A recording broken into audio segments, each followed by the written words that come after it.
బయటకు వెళ్దామనే టైంలో ఒక్క నిమిషంలోనే అది లేచాం. లేవగానే పైనుంచి చెట్టు కూలి పడ్డాం సార్. మొత్తం నిలబడిపోయి కింద పడిపోయింది. హాస్పిటల్ తీసుకొచ్చినాం.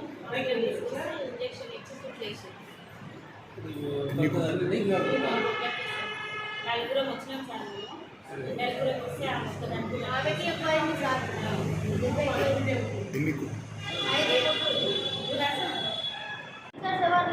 మేము నలుగురం క్లాస్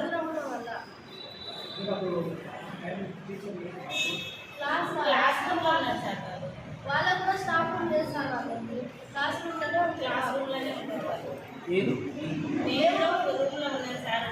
మాకు సపరేట్ అంటూ రూమ్స్ లేదు సార్. అట్లా చిన్న రూమ్ ఉన్నది. ఆ రూమ్లో కూర్చుంటే అది ఇంటర్వెల్ టైం అయింది. నాకు 7 టైం అయింది సార్. వెళ్దాం అనే టైంలోనే అది పడ్డది. టీచింగ్ ప్రాక్టీస్ కోసం అని గవర్నమెంట్ స్కూల్లో వేస్తే మాకు ఇంట్లో ఒక రూమ్లో ఆ క్లాసెస్ లేవు, ఏం లేవు. ఒక రూమ్లో వచ్చి కూర్చున్నాం. అనుకోకుండా పైనుంచి చెట్టు పట్టి ఆ అమ్మాయికి బాగా దెబ్బలు తాకి. ఒక్కొక్కరికి ఇట్లా జరిగితే ప్రతి ఒక్కరు క్లాస్ పడారు. పిల్లలకి జరిగితే ఎలా ఉంటుంది? ఇందుకోసం ఖచ్చితంగా దీన్ని అందరూ తెలుసుకోవాల్సిందిగా కోరుకుంటున్నాం.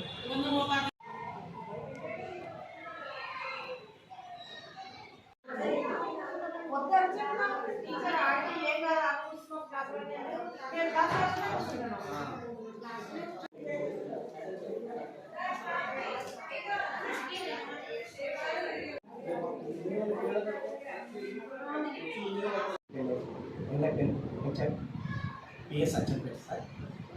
మా బిల్డింగ్ పాత సార్, డ్యామేజ్ అయింది. మరి మన బండిలో కూడా సెలెక్ట్ అయింది.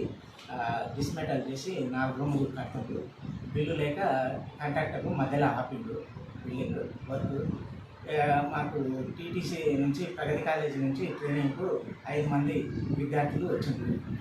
వచ్చి వాళ్ళు ఏం చేసినట్టే ఇక్కడ స్టాఫ్ రూమ్లో కూర్చోంటే వాళ్ళు ఇంటర్వెల్ అనుకోకుండా ఆ రూమ్లో పోయింది సార్. అది దాంట్లో మనం పాతది, అది దాంట్లో అంతా బండలు అవన్నీ ఉన్నాయి, సామాన్ ఉంది. దాంట్లోకి పోయిన తర్వాత అది అనుకోకుండా స్లాబ్ కొంచెం కూలింది సార్. కూలి పాప నెత్తి మీద పడింది సార్. పాప కొద్దిగా దెబ్బలు తాకింది. బిల్డింగ్ మాకు మంచిగా ఉంటే మేము ఈ బండలు ఇట్లేస్తే కొత్త బిల్డింగ్ షిఫ్ట్ అవుతాం సార్. ఏం ఇబ్బంది సార్.